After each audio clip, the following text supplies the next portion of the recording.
Good day, everyone. This is Ma'am Rasa, and welcome to Business Ethics and Social Responsibility. In this session class, we are going to discuss the different classical philosophies in application to business.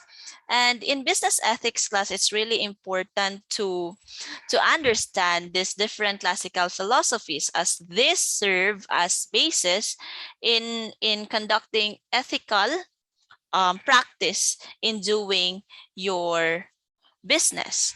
And take note that in ethics, no, it has been defined as the principles of conduct governing an individual or group, and it also involves the study of morality, of what is morally right or wrong. And in business class, it's really important that we have these ethical principles because this serves as, of course, the guide in governing our actions and even practices in doing the business. And we are going to align the business conduct to the more in accord to the morality. So with that, we will know what are those good practices and even the bad practices, and how can we manage our business in an ethical way. So in this case class, we are going to apply these classical philosophies, and of course we are going to discuss those different classical philosophers um, under this lesson. So for our lesson objective, at the end of this lesson, you will be able to identify the classical philosophies as well as their implication for business principles and practices. Okay, so let's start our discussion with philosophy, the epistemology of philosophy. So it actually came from Greek words. Philo means love and sophos means wisdom. And if we're going to use these terms, philosophy is actually a study of love and wisdom. And it has been defined as a study of the fundamental nature of knowledge, reality, and existence, especially when considered as an academic discipline. And not just only in academic discipline, we can apply philosophy in we can apply philosophy in the business setting, okay? Because in business, it also involves knowledge, even reality, and even existence, which actually these terms are related to philosophy.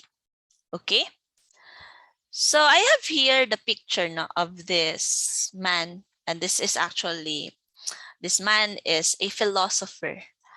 And can you remember who this philosopher is? No? So this philosopher is actually Socrates. No? That is Socrates. And he is known for Socratic method of question and answer. I know that you are familiar with the term, Socratic method.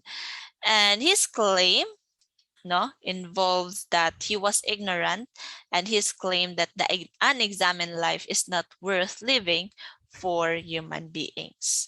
So how can we apply Socratic methods in entrepreneurship, like what entrepreneurs can learn from Socrates? So we have here Socratic method, and we tend to use Socratic method in brainstorming ideas for our business, and even in conducting our business, when implementing a business plan, and even when thinking of the ideas.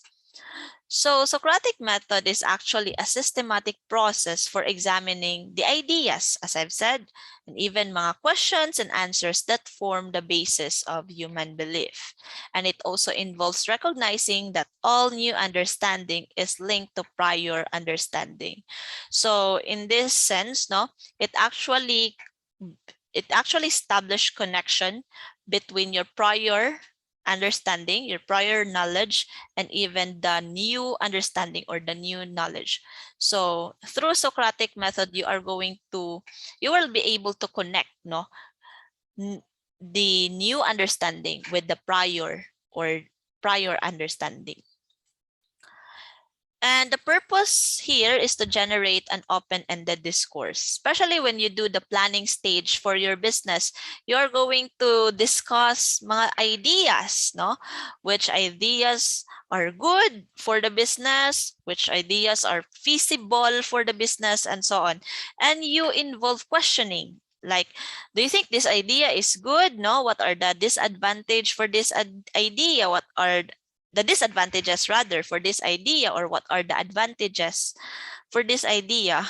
So it involves actually discourse, and sometimes you throw questions, no, and even mga answers. So you apply, no, this kind of method, especially in generating an open-ended discourse in business, no, especially when you are going to conduct planning and even organizing and other functions of management. So Socratic method and entrepreneurial learning. So the Socratic method provides focus through clarity of purpose, like why are we here? So it actually relates to the mission of your business, like the reason of your existence. So you use the Socratic method in generating idea and even providing focus regarding the purpose, specifically the purpose of your business. And you use the Socratic method to develop and reinforce an entrepreneurial mindset, like interpreting complexity, difficulty, and even uncertainty. So another philosopher we have here, so this is actually Plato. No, it's Plato. And Plato is one of the world's best known and most widely read and studied philosopher. And actually, Plato is connected with Socrates, no? So, si Plato, no, was actually inspired, no, by Socrates. And in this sense, class, no, in this sense, so actually, no, teacher ni Plato, say Socrates. And here, philosophy was a relative in new invention in Plato's day, and it competed with the mythology, mga myths, mga tragedy, and even epic poetry as the primary means by which people could make sense of their place in the world. Okay. So according to Plato, no, who is also known as the philosopher king, good people do not need laws to tell them to act responsibly, while bad people will find a way around the laws. So that's according to Plato. So these are his three main contributions. So we have here combat with sophist, the theory of forms, and the theory of tripartite soul. So in combat with sophists, so here,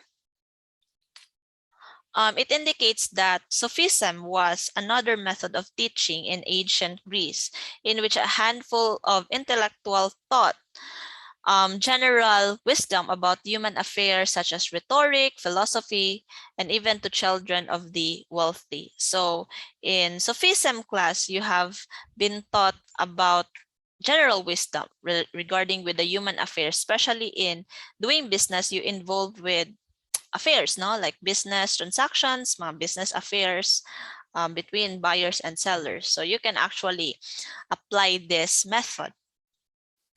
And they thought that values are relative, so that the only measure of who is right is who comes out on top.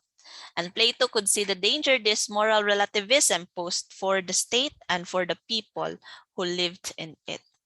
So in this case, no, kung sino yung tama, siya talaga yung matatap, you know. And this is actually, if we're going to apply relativism, according to Plato, it's actually dangerous.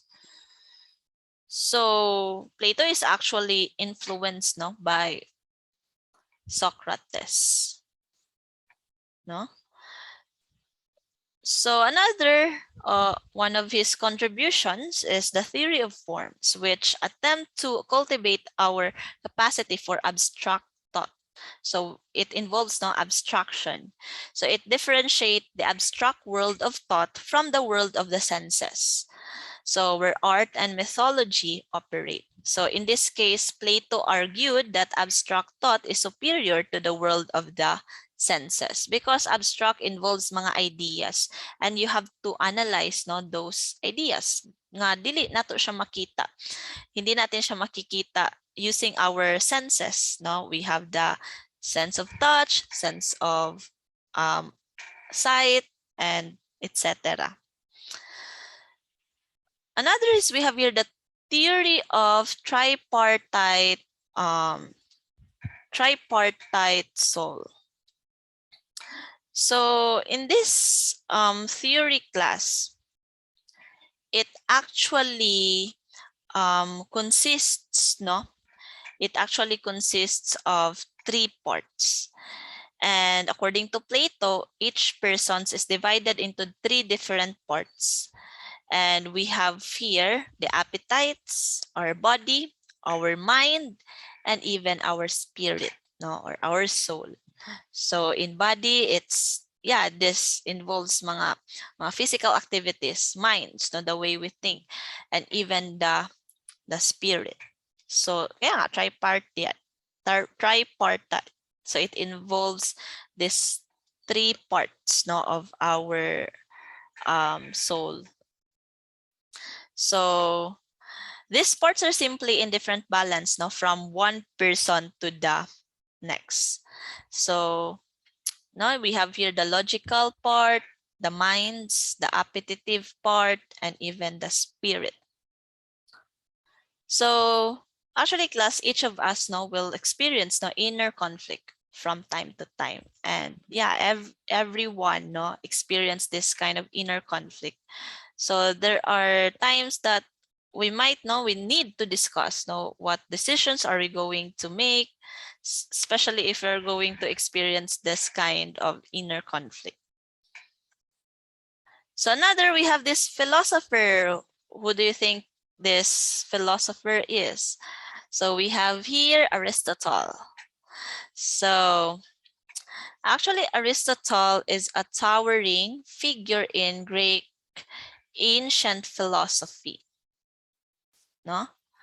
And here, making contributions to logic, metaphysics, mathematics, physics, biology, botany, ethics, politics, agriculture, medicine, dance, and even theater. So it involves mga sciences and even mga arts, no? So according to Aristotle, happiness is the meaning and the purpose of life, the whole aim and end of the human existence. So it's more on happiness, it's more on the purpose of life, and even the end of human existence. So actually, these are the 4 contributions of Aristotle. We have the virtue and the happiness in this sense, no? In this case, ethics is a translation of the Greek term eudaimonia, which carries connotations of success and even fulfillment, which these terms are related to virtue and happiness. And when we say virtue, class, it is a disposition to behave in the right manner. So we have here some of his contributions. No, we have the moral education. In this case, no, it involves how we can teach people to be good. And virtue is something learned through constant practice that begins at a young age. And even in business class, as managers, you are going to teach your employees on how to do good or how to act properly in doing business or in the business setting, right? So it involves moral education. And another, we have here unity of the virtues. No, from the word itself, unity, there is a sense of coherence. So a virtuous person is someone who is naturally disposed to exhibit all the virtues. And a naturally virtuous disposition exhibits all the virtues equally. So there is a unity there. And even the life of contemplation. So actually, when we say contemplation class, no, this actually involves um the highest human activity. In a sense, you are going to concentrate on the spiritual things, no, as a form of the private devotion. So you are going to engage with devotion, concentration, no, on those spiritual things. And yeah, no, wisdom is the highest of all intellectual virtues since it deals only with unchanging and universal truths. And even in business class, you are going to contemplate, no, what are the things that you need to do in your business, and ano ba yung kailangan, no? Kailangan nating mga gawin. So you need to have focus, no, and you need to contemplate, no. Okay. And here we have this philosopher. Who do you think this philosopher is? So this is actually Immanuel Kant. And Immanuel Kant is one of the famous and even most influential philosophers in the history of Western philosophy. And according to Immanuel Kant, actually yung kanyang philosophy is more on duty-based. Like everyone has their own duty, no? So duty-based ethics. So according to Immanuel Kant, act only according to the maxim by which you can at the same time will that it should become a universal law.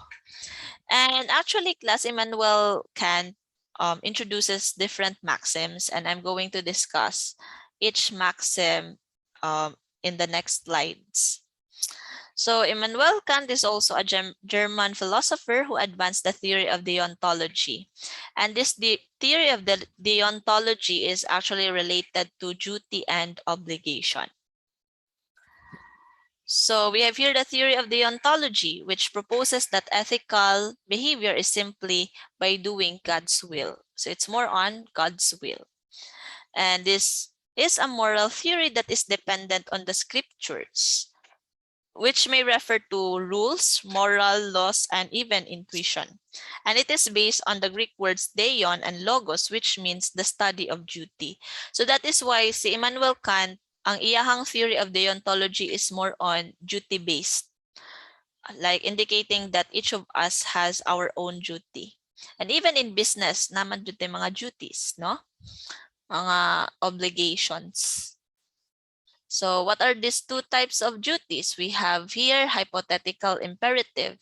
This is when an individual will perform a certain action in order to achieve the desired end result. So it's more on you're going to perform to attain that result, that desired result.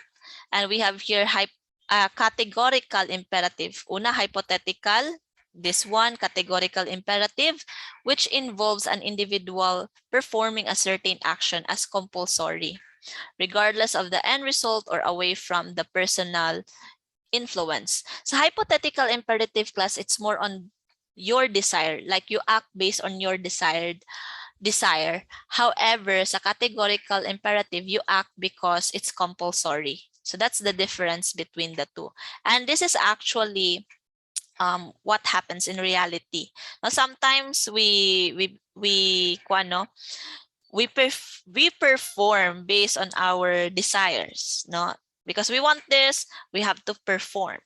However, sometimes we have this categorical imperative in a sense that we act because it's compulsory, right?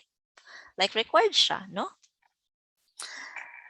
So we have your categorical imperative, and the first maxim involves that an action can only be considered as ethically correct if it can be accepted or made into a universal law. So if it is ethically correct, if acceptable siya and can made into a universal law. And the second maxim involves that a person should be treated as an end, not the means to achieve an end. So it should be no kanang you have to treat person as an end, not because you are going to use that person to achieve an end. Okay? And the third maxim here, each individual should act as a member of an ideal kingdom where he or she is both the ruler and subject at the same time. Another philosopher we have here, this is actually Jeremy Bentham. And he is actually famous because of the utilitarianism na philosophy. And he was an English philosopher and political radical, and he is primarily known for his moral philosophy, especially his principle of utilitarianism, which evaluates actions based upon their consequences. And according to him, happiness is a matter of experiencing pleasure and lack of pain. So as long as it is more on pleasure, then it's that is the matter of your happiness. And another philosopher we have here, this is actually Stuart Mill, no? And actually, murag kwan po siya, related siya with Jeremy Bentham. But John Stuart Mill is actually focusing more on the morality that has it that people will justify or not the end and the means. Not only that it directs individuals to do what is right or wrong, moreover, it makes them do what is in best of their conscience. So, not jud, no, best interest. So let's discuss more on utilitarianism, no? So it actually revolves around the concept of the end justified the means. Like kung ano yung happiness, yun talaga. So it believes that outcomes as a result of an action have a greater value compared to the latter or compared to the possible consequences. So there are different types of utilitarianism. We have your rule utilitarianism. This is put in place to benefit the most of people. Like kung ano talaga yung majority. Like majority wins. No, by using the fairest methods as possible. And here we have the act utilitarianism, which makes the most ethical actions possible for the benefit of the people. So kung ano yung makaka-benefit sa people, then that is the most ethical action. So in rule utilitarianism, it differentiates between the material pleasures of the consumers and shareholders and the higher pleasures of taking care the employees. So sa rule utilitarianism, no, it's more on placing benefit the most people with the use of fairest methods. So this is an example. And this implies that there should exist a code of conduct on how to treat employees. So that is why code of conduct is important not to business, because it serves as the guide on how you are going to practice ethics in business and even to treat your employees. So in act utilitarianism, and any action is permissible given that it increases pleasure for the greatest number. So it's more on majority, majority wins of people, and a successful business does exactly this. Kung ano yung gusto ng karamihan, yun talaga. So that's more on in-act utilitarianism. And we have here preference utilitarianism, which suggests that a midpoint should be found between this trade-off. Or when we say trade-off, it involves sacrifice. Sacrifice of consumers' material preference and employees' welfare preferences. So we have here preference utilitarianism, and according to Bentham, all of the pleasures of consumers should be met as they are the biggest stakeholder, and so a business should do everything they want. For example, to lower price or even to improve quality of goods produced, and etc. However, Stuart Mill would say, obviously, consumer happiness is important, but this should not override the pleasures of employees who work for that business. Sa benta, more on consumer siya, more on stakeholders, no? Consumers as the biggest stakeholder. Si Milk kay okay man ang consumer, but dili dapat i-override ang pleasure sa mga employees who actually work for that business. Because without employees, no, the business operations would not succeed. So if we're going to determine, no, here are the classical philosophies that we are going to focus in this lesson. And these classical philosophies may be applied to business. And we already discussed, no, utilitarianism. So here, no, in utilitarianism, it begins with the conviction that we should decide what to do by considering the consequences of our actions. And it tells us that we should act in ways that produce better overall consequences rather than the alternatives we are considering. So better consequences are those that promote human well-being, no? Like the happiness, the health, dignity, integrity, freedom, respect, to all, no, of all the people affected. Decision, no, in utilitarianism, it involves a decision that promotes greatest amount of these values for the greatest number of people is the most reasonable decision from an ethical point of view. Kung ano yung mas majority, yun talaga. Kahit mali pa yan, no? Kasi yun yung majority, di ba? So here are the examples. So utilitarianism provides strong support for democratic institutions. For example, here in the Philippines, we are in democratic government, no? And policies and opposes those policies that aim to benefit only a small social, economic, or political minority because of its emphasis on producing the greatest good for the greatest number. So therefore, it could be said that the economy and economic institutions are utilitarian in that they exist to provide the highest standard of living for the greatest number of people, not simply to create wealth for a privileged few. So it's more on the greatest number of people. So considering also the case of child labor, for example, in judging the ethics of child labor, utilitarian thinking would advise us to consider all the likely consequences of a practice of employing young children in factories. So compare the problematic consequences of child labor to the consequences of the alternative decisions. So you have also to consider, no, the consequences to the entire society, because utilitarianism is in accordance to the happiness, no, of the many. So the greatest number jud siya.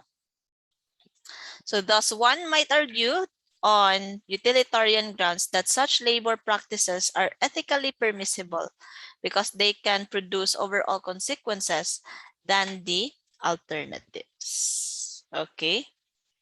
So what are the lessons, no, from those examples? So because utilitarians decide on the basis of consequences, and because the consequences of our actions will depend on the specific facts of each situation. And actually, they are pragmatic thinkers. So when we say pragmatic, no, if we are familiar with pragmatic na term, so it's more on relating, no, the matters of fact or practical. It's more on practice, no. This practical na mga affairs, no, to the exclusion of intellectual or artistic matters. So it's more on practice, like how are you going to apply? Now, there, more on application siya. So no act is ever absolutely right or wrong in all cases in every situation. Depende talaga siya sa consequences.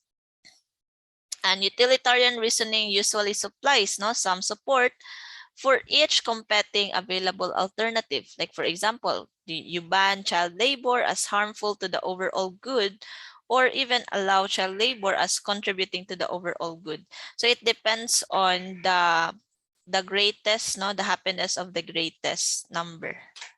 So deciding on the ethical legitimacy of alternative decisions requires that we make judgment about the likely consequences of our actions. So how do we do this? No, within the utilitarian tradition, there is a strong inclination to rely on the social sciences for help in making such predictions. So if we're going to to compare this, no, profit maximization versus public policy approaches. In profit maximization perspective, and according to Adam Smith, free and competitive markets are the best means of attaining utilitarian goals. Diba? In the free competitive markets, there are many buyers, there are many sellers.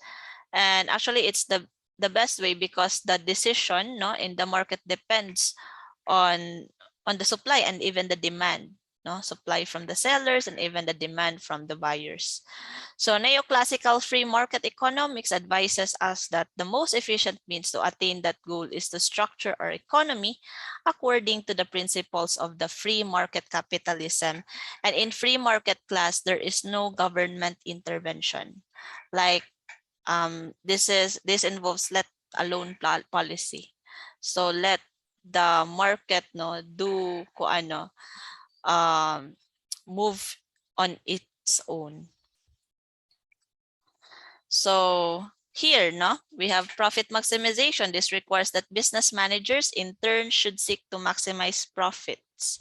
And by pursuing profits, business ensures that scarce resources are going to those who most value them, and thereby ensure that resources will provide optimal overall satisfaction.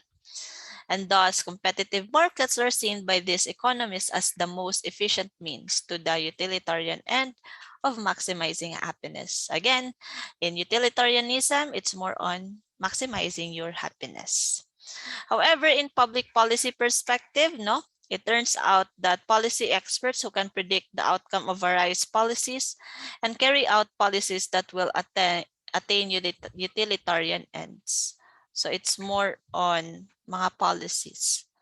So what are the problems here? So comparing and measuring the consequences of alternative actions is very difficult, which is actually true.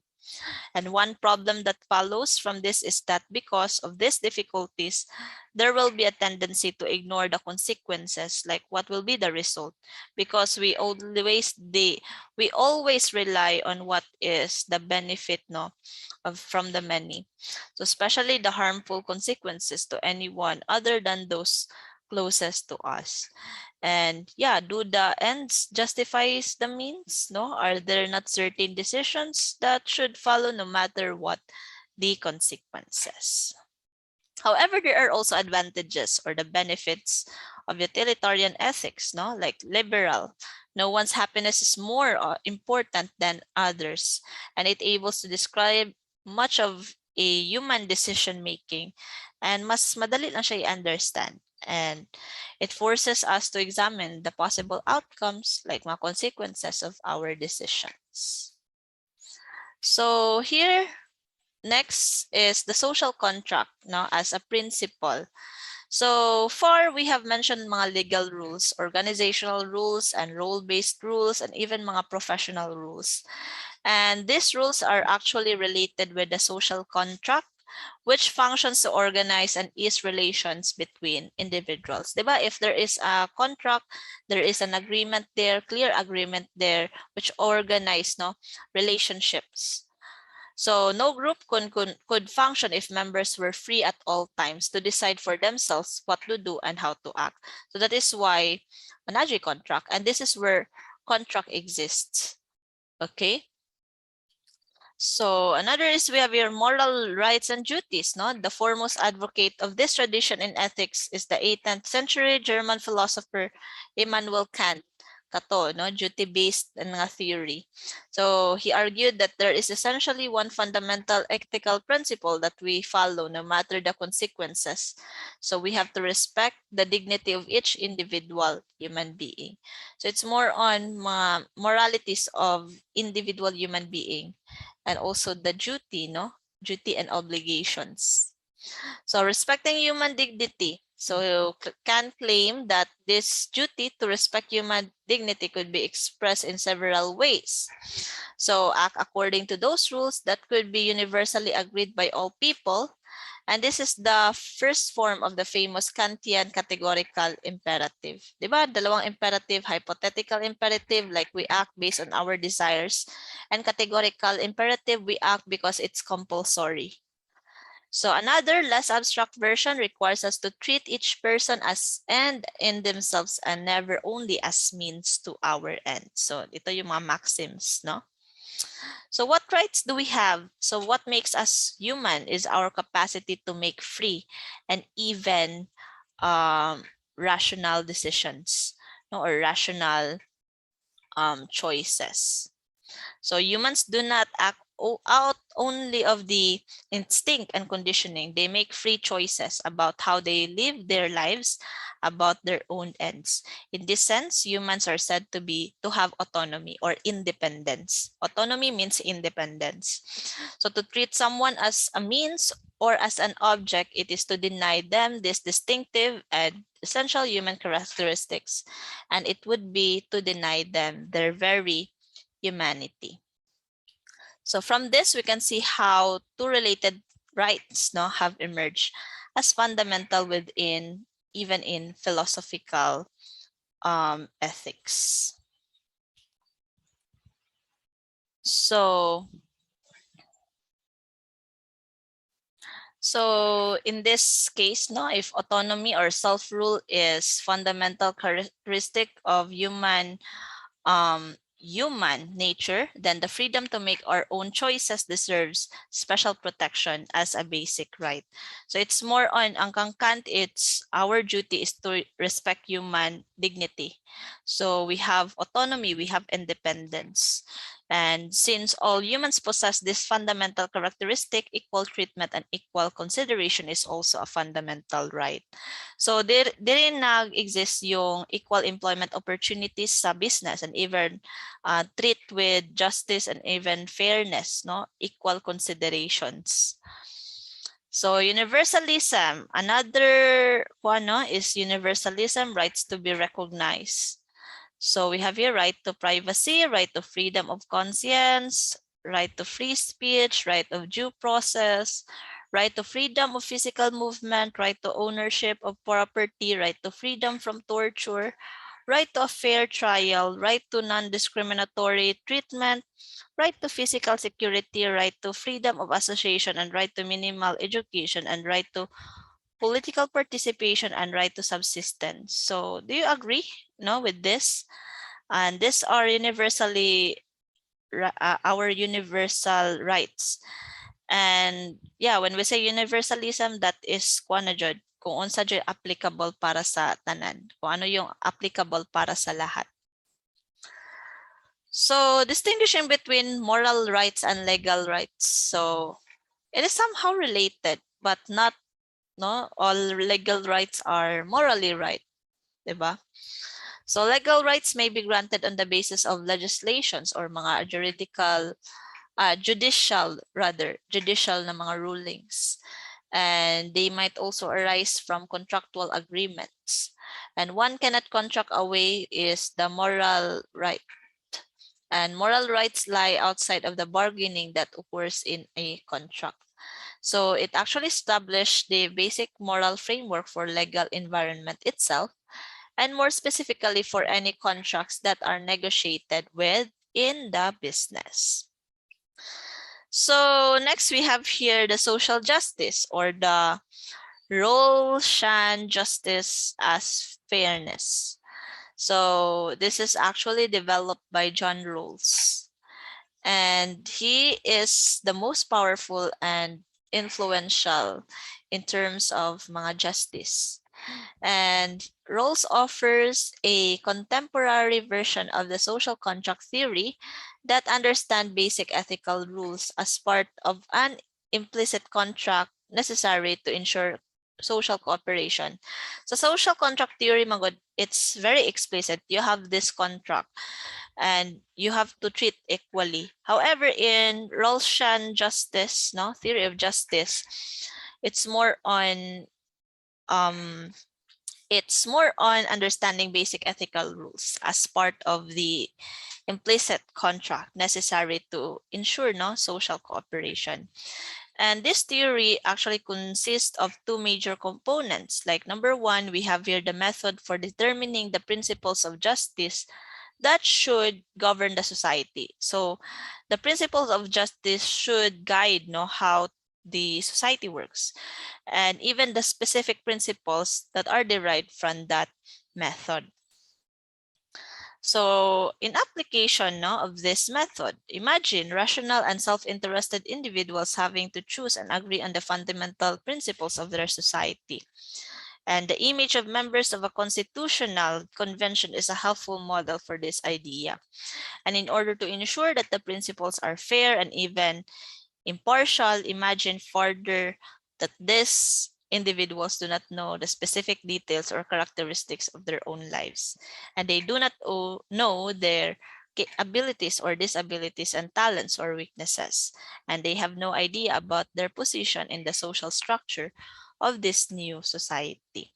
So in Rolshan, justice as fairness, it applies fairness in the society.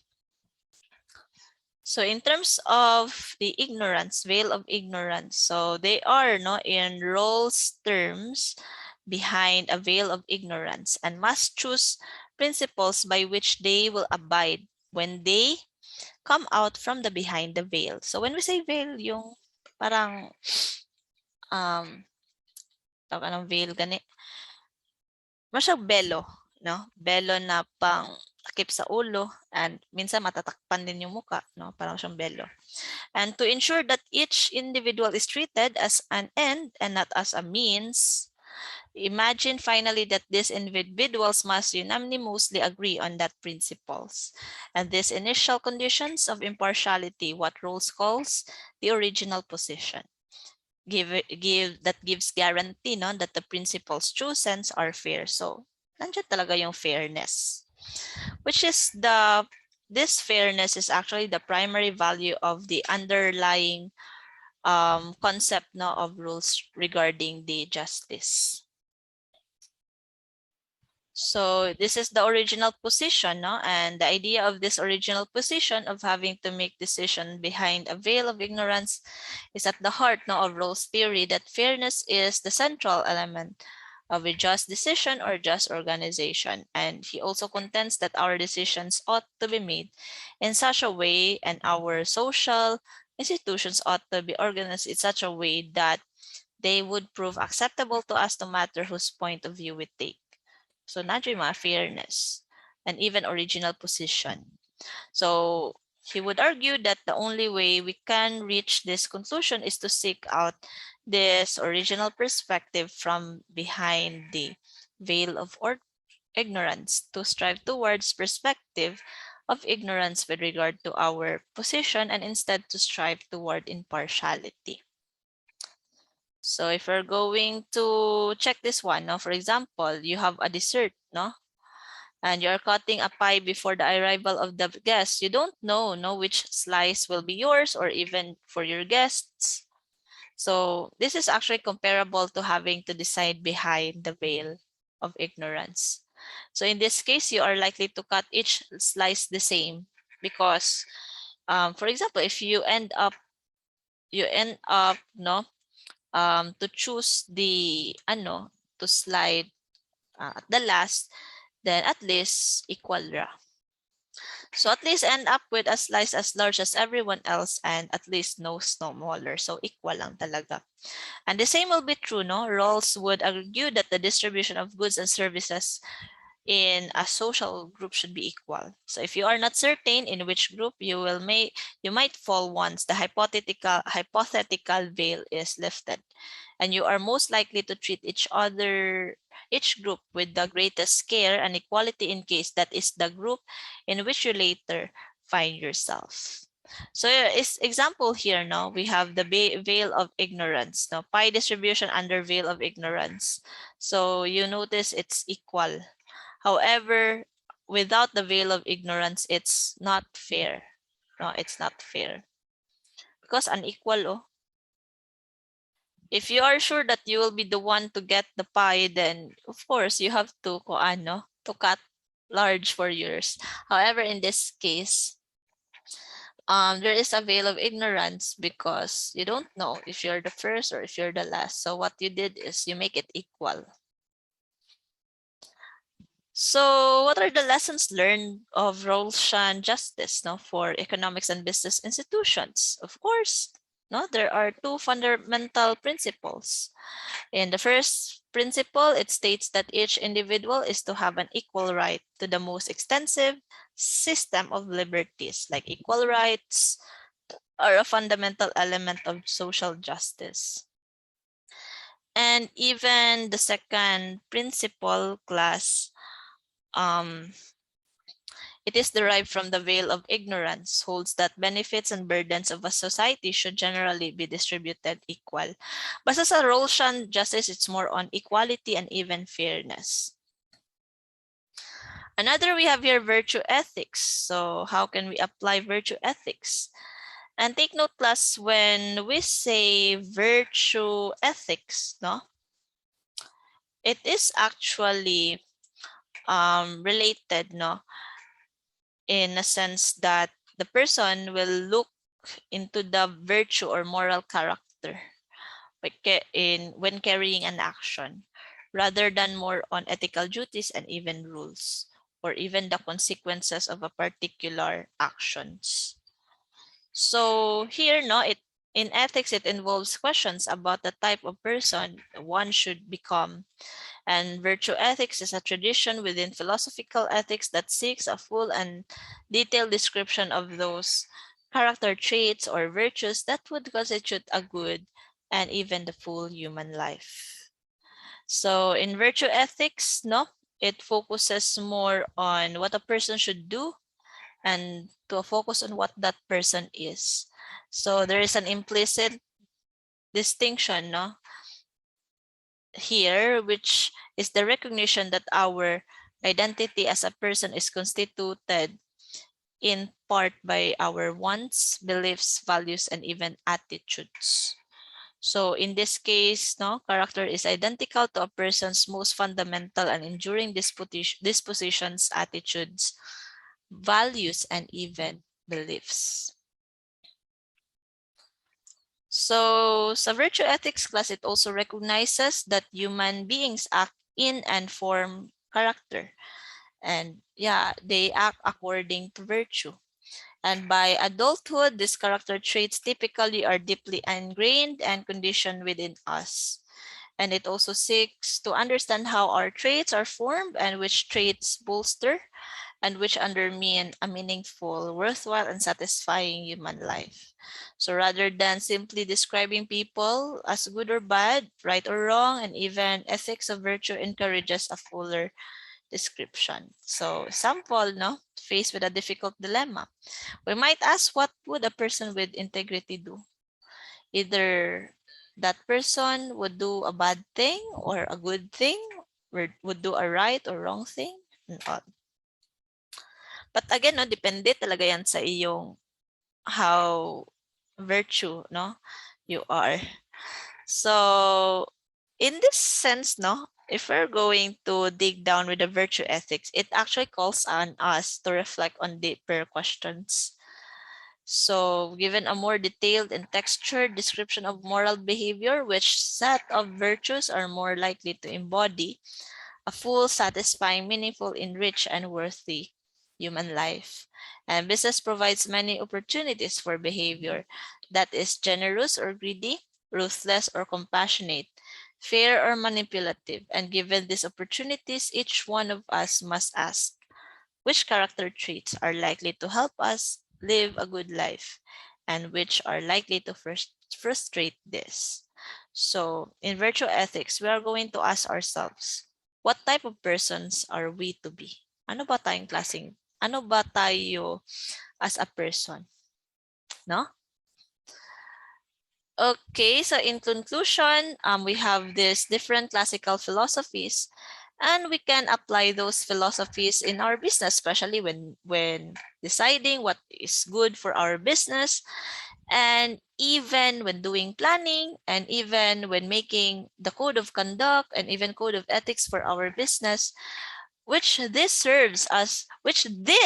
serve as guide, no, in doing business in an ethical way, no, in an ethical way. And those classical philosophies, no, like mga universalism, utilitarianism, mga theory of deontology, and even virtue ethics, and even the roles theory of justice, no, can be applied. And yeah, they have mga implications as they can help on how we're going to do business and even engage in business transactions.